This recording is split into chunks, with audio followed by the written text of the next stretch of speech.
Moins 40 avec le vent.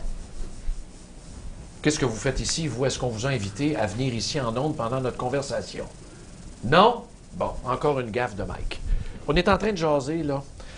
Puis, j'ai pas entendu sa notification dans le téléx ici. Il doit être encore plein de tirs, ça se peut pas. Bien, merci d'être ici. Je vous l'avais dit, c'était tellement passionnant qu'on a oublié qu'on était en ondes. Je suis avec M. Gilles Briand, qui est ici, que vous avez vu sur un paquet de tribunes. Merci d'être avec nous.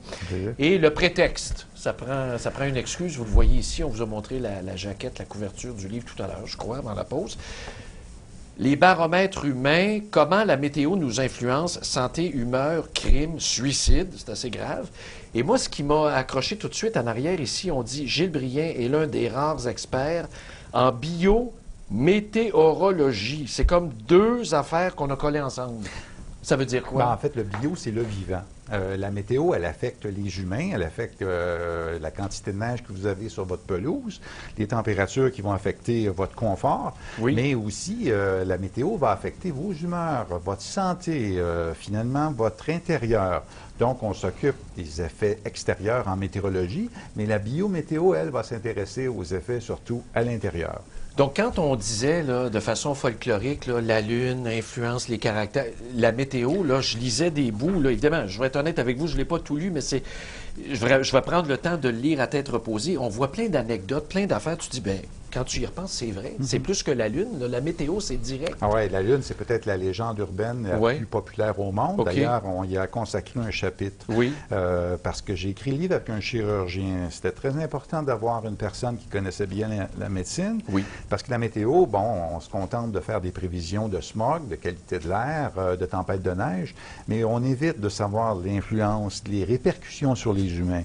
Et ici au Québec, dans une région où on est sur un corridor naturel de tempête, et dans un territoire unique dans le monde, parce que la météo ici au Québec, tous les Québécois ont vu de la neige le matin, de la pluie en après-midi, du soleil. Finalement, les 4 saisons se produisent dans la même journée. Mais tout ça, on paye le prix.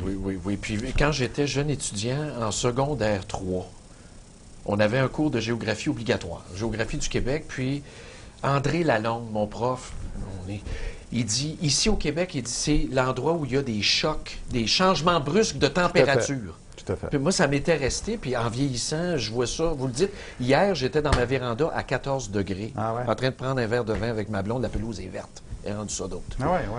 Février. C'est un hiver exceptionnel, c'est un hiver historique. Il n'a jamais fait aussi chaud au Québec depuis 75 ans, là, dans les 4 derniers mois. Et vous avez vous avez parfaitement raison que les changements brusques de la météo, c'est ça qui va déterminer nos petits changements de comportement, d'attitude, de santé.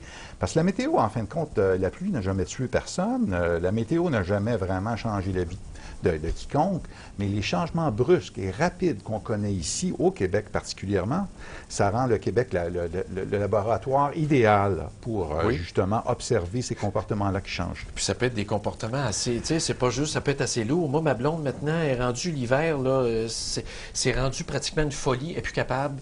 Il y a un ralentissement général, tu as de la misère à te traîner. Il y en a d'autres pour l'hiver, c'est on réagit différemment. Oui, effectivement, là, vous touchez la maladie la plus populaire au Québec, c'est le syndrome affectif saisonnier. En 82, il y a un médecin aux États-Unis qui avait réussi à traiter un patient avec succès, un patient déprimé, avec une lampe solaire. Oui. Alors, luminothérapie. La luminothérapie, avait réussi à finalement à innover, à inventer une nouvelle maladie. C'est le syndrome affectif saisonnier. Les Américains l'appellent le SAD. C'est triste, mais c'est comme ça. Et disons que cette maladie-là, avec le rhume des foins, peut-être la maladie météo-sensible qui affecte le plus de Québécois. OK, mais vous parlez aussi de la mélatonine, métalonine. Les hormones, oui. Tu sais, pour le sommeil, puis on voit, là, on passe devant les rayons à la pharmacie, là, on en achète-tu ou on n'achète pas?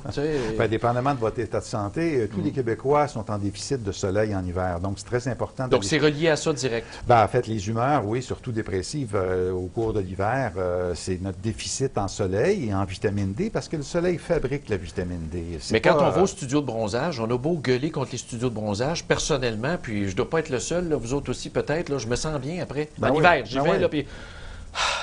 Le problème, c'est l'abus. L'abus comme dans tout, dans la bouffe, dans l'alcool, c'est ça qui est un problème pour la plupart des gens. Mais la météo va nous conditionner au jour le jour pour ce qui est de nos petites humeurs, nos comportements, mais aussi au fil des mois pour ce qui est de notre santé et de notre niveau de performance. Si vous voulez battre des records en sport, essayez pas en novembre, en décembre. Vous êtes au minimum dans votre métabolisme. Votre oxygénation est minimum. Vous êtes même, si on fait le décompte des cellules infirmières, les fameuses leucocytes, qu'on appelle les globules blancs, on va en trouver un maximum chez vous en novembre, en décembre, comme si votre corps allait bientôt être programmé pour tomber malade. Alors, le métabolisme... C'est pas bon. Alors, vous suivez finalement au fil des saisons les changements de température, de climat, d'humidité et vous ajustez votre métabolisme, votre santé, votre psychologie aussi. Chaque hiver aussi au Québec est marqué par un certain type de phénomène. Là, présentement, c'est les jeunes figueuses. Puis on sait que l'hiver est très chaud. Et si les températures étaient plus glaciales, s'il y avait plus de froid, il y en aurait moins? Il y aurait définitivement moins. On voit déjà une différence quand vous allez à Vancouver.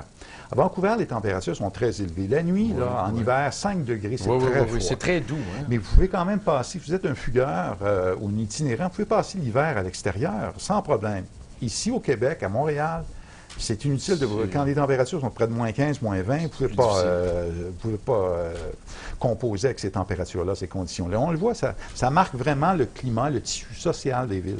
Mais vous parliez aussi dans le livre, à un moment donné, des jours de vote, par exemple. Puis, moi, je suis de la vieille école, alors quand il fait mauvais dans un comté libéral, quand il fait pas très beau, ça peut être bon parce que les jeunes ne sortiront pas, ils vont se décourager. Puis les purs et durs, eux autres, ils vont sortir. Tout à fait. Les purs et durs, mais aussi les gens qui ont un peu plus de revenus. Parce que vous savez, les gens qui sont jeunes ou qui votent généralement à gauche, c'est des gens qui ont des emplois plus précaires. Souvent, ils ont deux travails. C'est plus difficile pour eux de se dégager. Mais si vous êtes la droite, vous avez des revenus un peu plus grands. Vous avez probablement 2 voitures. C'est pas mal plus facile pour vous de vous libérer. Aussi, et on voit ce qui se passe. Le résultat, c'est que quand les candidats sont nez à nez, l'élection va être influencée par les conditions météo.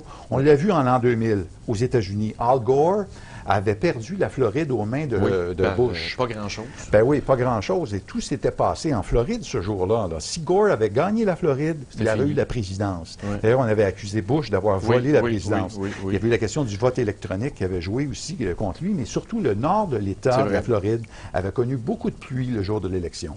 Donc, les gens qui votent à gauche, démocrates, avaient été moins favorisés là, pour sortir, pour aller voter. Et tout ça a joué contre, finalement, le Parti démocrate.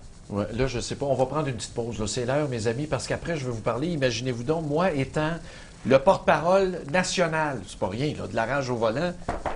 Page ici, 152. On en parle tout de suite après la pause.